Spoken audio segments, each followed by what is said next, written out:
Stand by, shore party. Decontamination in progress. I heard what happened to Captain Anderson. Survives 100 battles and then gets taken down by backroom politics. Just watch your back, Commander. Things go bad on this mission, you're next on their chopping block. Captain Anderson should be the one in charge. It's like I'm stealing the ship from him. Yeah, the captain got screwed. But it's not like you could have stopped it. Nobody's blaming you. Everyone on this ship's behind you, Commander. 100%. Intercom's open. If you got anything you want to say to the crew, now's the time. This is Commander Shepard speaking. We have our orders. Find Saren before he finds the conduit. I won't lie to you, crew. This mission isn't going to be easy. This began with an attack on a human settlement in the Traverse. But we know Saren won't stop there. His Geth armies aren't going to stay on the far fringes of Citadel space. Our enemy knows we're coming. Wherever he searches for the conduit, we'll be there. We will hunt him to the very ends of the galaxy and bring him down. Humanity needs to do this. Not just for our own sake, but for the sake of every other species in Citadel space. Saren must be stopped, and I promise you all, we will stop him. Well said, Commander. Captain will be proud. The captain gave up everything so I could have this chance. We can't fail. Yes, ma'am.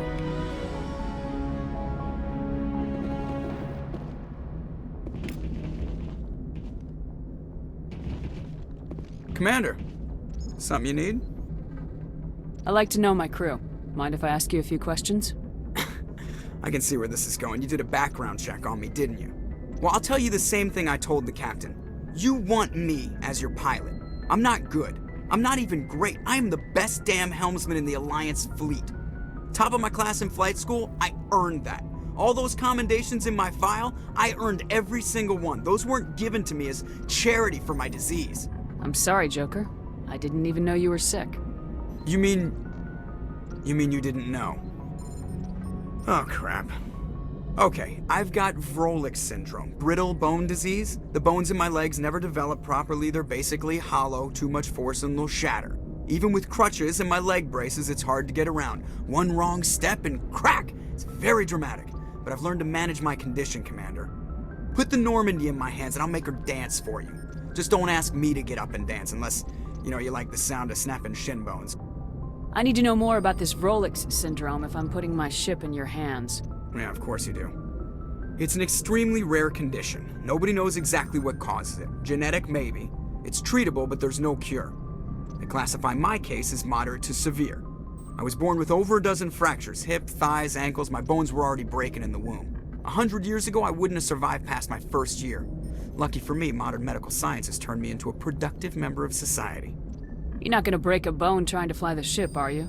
I don't fly with my feet, Commander, so I'm fine as long as I'm in this chair. I gotta be real careful when I get up to take a piss, though.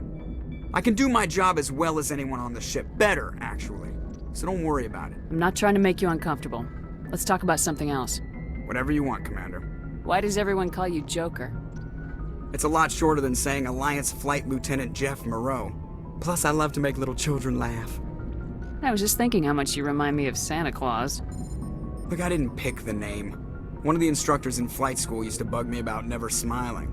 She started calling me Joker, and it stuck. Why didn't you ever smile? Hey, I worked my ass off in flight school, Commander. The world's not gonna hand you anything if you go around grinning like an idiot. By the end of the year, I was the best pilot in the academy, even better than the instructors, and everybody knew it. They'd all got their asses kicked by the sickly kid with the creaky little legs. One guess who was smiling at graduation? How's the Normandy performing? Is she everything they said she'd be? She's the best ship in the fleet, if you've got a pilot who knows how to handle her. Balance isn't what you'd expect. Takes a while to get used to that oversized drive core we got stuffed in the back, and her power can sneak up on you if you're not careful. The Normandy's probably too much ship for your average Alliance pilot, Commander. Lucky for you, I'm anything but average. How'd you end up joining the Alliance? Look, if you're looking for an inspirational tale of the crippled kid overcoming impossible odds, you're gonna be disappointed. My mother was a civilian contractor working for the Alliance. I basically grew up on the Arcturus station back when they were building up the fleets. Spend all that time around Alliance ships, there's a good chance you'll end up going to the Academy. I have to go. All right, see ya.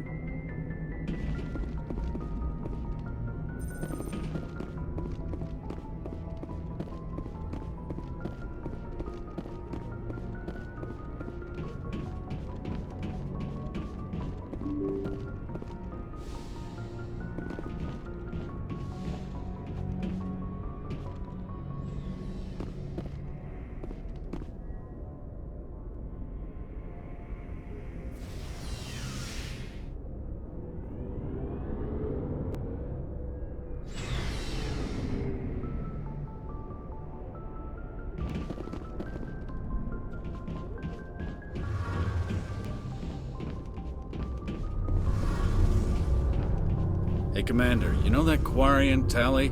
She's been spending all her time down here asking me about our engines. I'll tell her to leave you alone. What? No, she's amazing. I wish my guys were half as smart as she is. Give her a month on board and she'll know more about our engines than I do. She's got a real knack for technology, that one. I can see why you wanted her to come along. I figured she'd be a real asset to the team. You got an eye for Tally, Commander, but I'm guessing that's not why you came down here. Fill me in on the IES stealth system. How does it work exactly? You can't hide a ship out in space. They emit too much heat and radiation. Too easy for sensors to pick them up, unless you find a way to capture those emissions. So our stealth systems trap the energy we give off in storage sinks built into the ship itself. No emissions to give away our location. Eventually the sinks have to be vented. More than a few hours silent running and they overheat. Cook us inside our own hull. There's no way for anyone to detect us? A visual scan can still pick us up. Anyone looking out a window can see us plain as day. But you have to be pretty close to get an actual visual out in space. Most vessels rely on scanners. As long as the stealth systems are engaged, they can't see us. Not unless we accelerate to FTL speeds.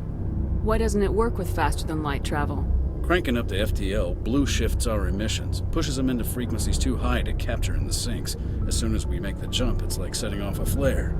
Sensors can pick up our location whenever we enter or exit FTL flight, but for short-range missions, our stealth systems are amazing, and we've got the only one. I want to know more about the Normandy. She's the best ship I've ever served on, probably the fastest vessel ever designed, and she's the only one using the new Tantalus drive core. What's so special about the Tantalus drive core? Proportionally, it's about twice the size of any other vessel. Not only are we faster, but we can run at FTL speeds longer before we have to discharge the core. Where else have you served, Adams? If you name a class of Alliance ship, I've probably served on it. Everything from dreadnoughts and carriers right down to frigates like the Normandy. My last assignment was on the Tokyo, only a cruiser, but she was a good ship. Couldn't hold a candle to the Normandy, though. Carry on, Adams. Aye, aye, Commander. Your ship's amazing, Shepard. I've never seen a drive core like this before. I can't believe you were able to fit it into a ship this small. I'm starting to understand why you humans have been so successful. I had no idea Alliance vessels were so advanced.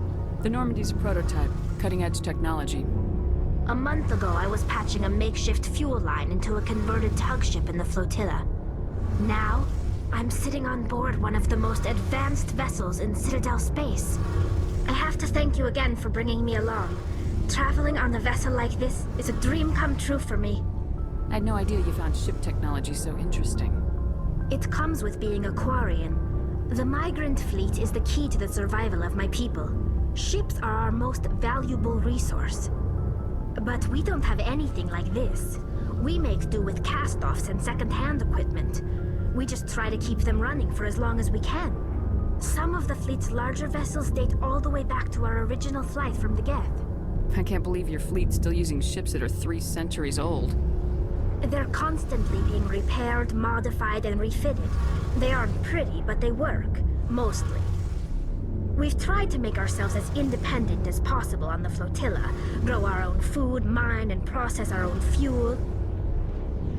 But some things we just can't make on our own. A patch to maintain the hull integrity requires raw materials we just don't have. That's why our pilgrimages are so important. Tell me about your people. Our lives aren't easy. Resources are scarce, and we are constantly on the move. Everything we do must in some way contribute to the continuation of the migrant fleet. There are 17 million Quarians in the flotilla, and each of us relies on the others for survival. The bonds among my people are strong.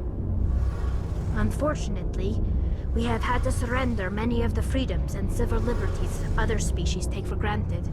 What kind of freedoms? Well, it's illegal for parents to have more than one child. If our population grows too much, it would strain our resources to their breaking point. Of course, we also can't allow our numbers to become too few. If our population is in decline, the rule against single births is temporarily repealed. In extreme cases of population decline, incentives are even offered to encourage multiple births, though the Conclave hasn't had to take such measures in nearly a century. That's your government. The Conclave is our civilian branch of government. Each ship can elect a representative to serve on the Conclave and make decisions that affect the fleet as a whole. On matters that affect an individual ship, however, the captain has the final say. It's a tradition that dates back to the early days, when the fleet was governed by martial law. Fortunately, most captains nowadays are smart enough to have an elected council from their crew to give them advice and guidance. So the ultimate power rests with elected officials? In practice, the Conclave and the respective council for each ship tend to set the rules that govern our daily lives. But in theory, we are still under military jurisdiction. The 5 top-ranking military officials in the fleet serve on the Admiralty Board. These 5 have the power to overrule any decision by the Conclave in case of emergency. To do so requires unanimous agreement among the Admiralty, and they can only do this once. After that, the entire board must resign their posts. It's a safeguard that served us well. In nearly 3 centuries, the Admiralty Board has only overruled the Conclave 4 times. I want to know more about the Geth. I doubt I can tell you anything you don't already know. It's been almost 3 centuries since they drove my people into exile. All I know is the story of their origins. What they were when we created them, and how they turned on us. Interesting.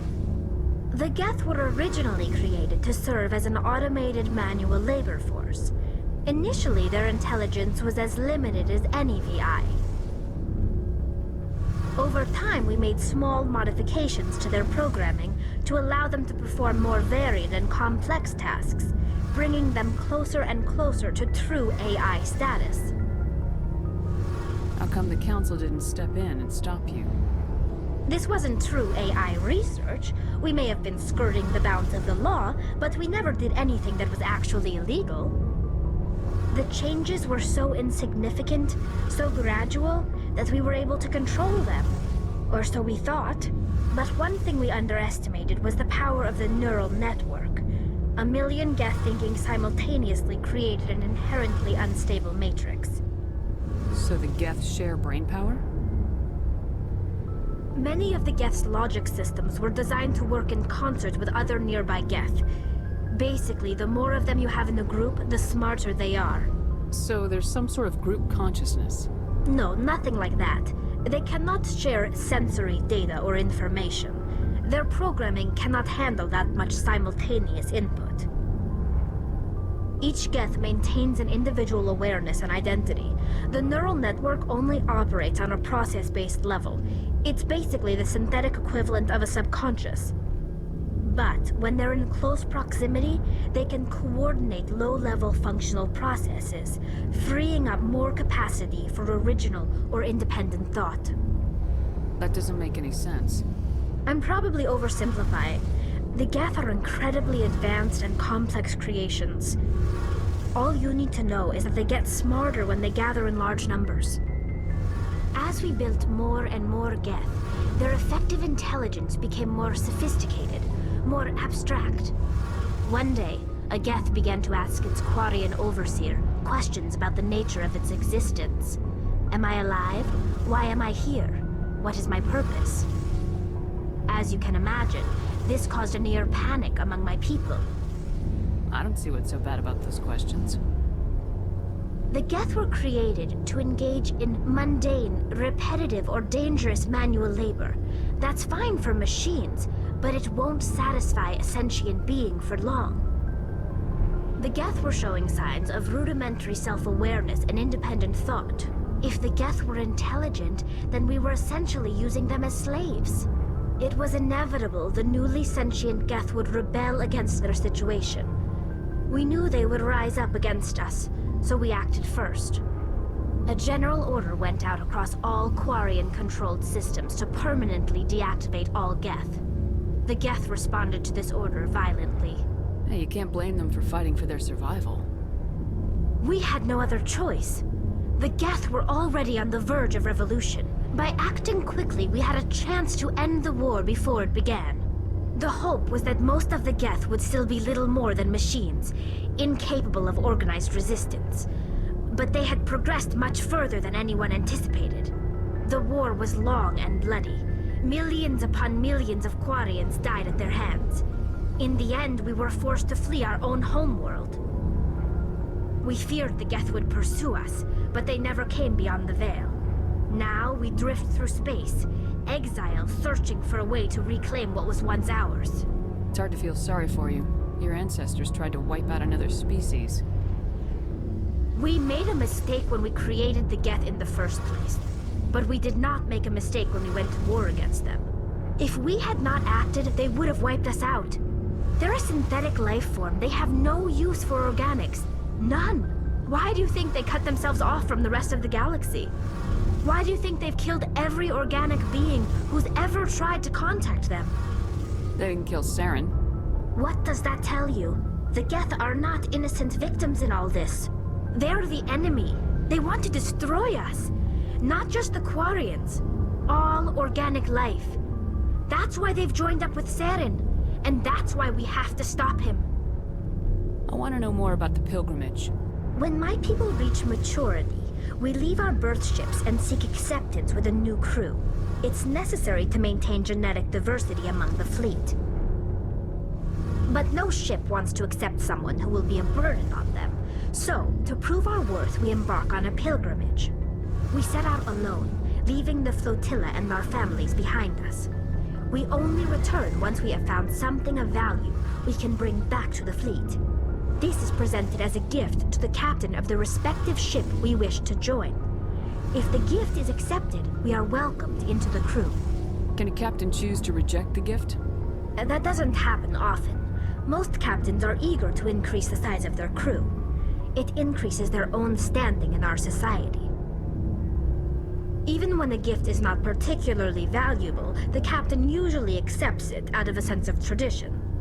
However, there is a stigma to presenting a substandard gift. It's not the best way to make a good impression on a new community. Most pilgrims don't return until they find something worthwhile. I can't believe they just send you off alone. It's not like they just cast us out. Before we leave, we are given lessons in how to survive outside the flotilla, and given gifts to help us on our journey.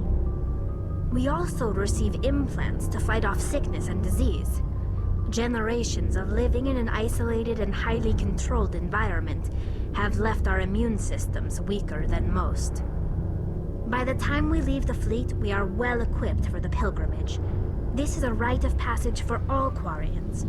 If it were dangerous, our numbers would suffer.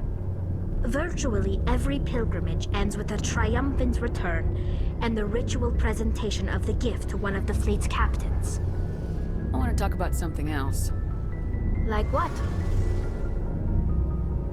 I should go. See you later.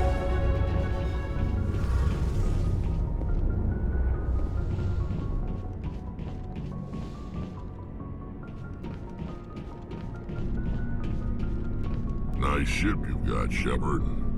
What can I do for you? What's your story, Rex? There's no story. Go ask the Quarian if you want stories. You Krogans live for centuries. Don't tell me you haven't had a few interesting adventures. Well, there was this one time the Turians almost wiped out our entire race. That was fun. I heard about that. You know, they almost did the same to us. It's not the same. It seems pretty much the same to me. So your people were infected with a genetic mutation? An infection that makes only a few in 1,000 children survive birth? And I suppose it's destroying your entire species? I suppose it isn't all the same. I don't expect you to understand, but don't compare humanity's fate with the Krogan. I was just making conversation. I wasn't trying to upset you. Your ignorance doesn't upset me, Shepard. As for the Krogan, I gave up on them long ago. The genophage infected us, but it's not what's killing us. What can you tell me about the genophage? Ask the Solarians if you want details. They made it. All I know, it makes breeding nearly impossible. Thousands die in stillbirth, and most never get that far. Every Krogan is infected, every one. And no one's rushing to find a cure. Why don't the Krogan try to find a cure? When was the last time you saw a Krogan scientist? You ask a Krogan, would he rather find a cure for the genophage or fight for credits? He'll choose fighting every time. It's just who we are, Shepard. I can't change that. Nobody can. Are your people really dying? We're sure not getting any stronger. We're too spread out. None of us are interested in staying in our own system. Lots of species have left their homes and prospered. But they go to colonize new worlds. We're not settlers. We're warriors. We want to fight. So we leave. Hire ourselves out. And most of us never go back. So long, Rex. Shepard. Commander? Do you have a few minutes to talk? One-on-one? I'm sorry, Commander. I need to get my duties squared away. I wouldn't mind talking more later, though. What's your opinion of the last mission? Kinda wish you'd got there sooner, Commander. No offense, I appreciate the rescue. I just wish... You wish we'd been able to save the rest of your unit. Yes, ma'am. If I had been more alert, we wouldn't have been cut down by an ambush. The Geth are perfect ambushers. They don't move, they don't make noise, they don't even breathe. They have flashlight heads, ma'am. I'll make sure it doesn't happen again. Dismissed, Chief. Ma'am?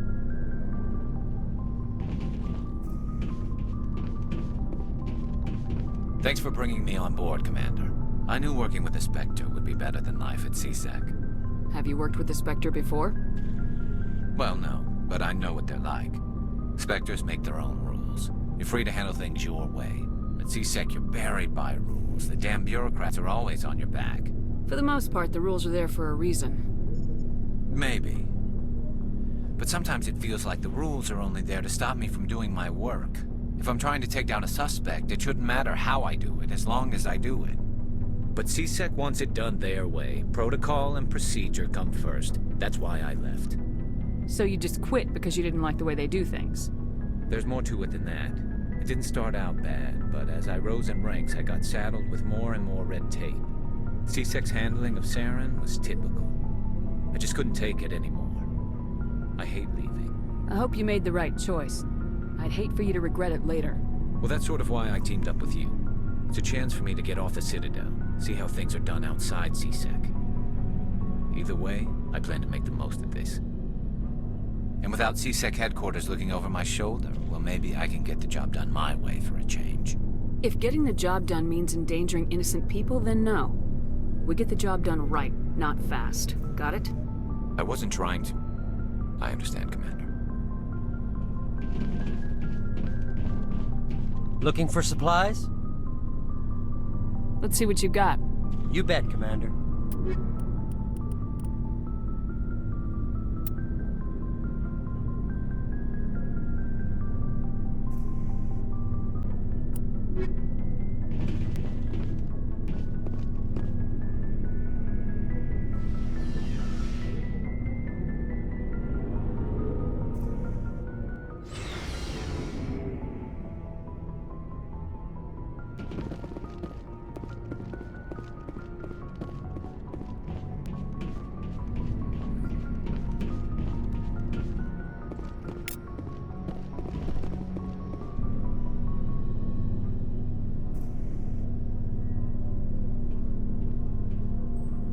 Anything you need, Commander? Just trying to get a sense of where the crew's at. Thoughts? I've wasted enough of your time for now, Commander. We'll have time for personal debriefings later. What's your opinion on the last mission? I don't see how we could have done things any better. At least not without getting to Eden Prime sooner. And we were on the scene faster than any other Alliance ship could have been. We'll talk another time, Lieutenant. Commander?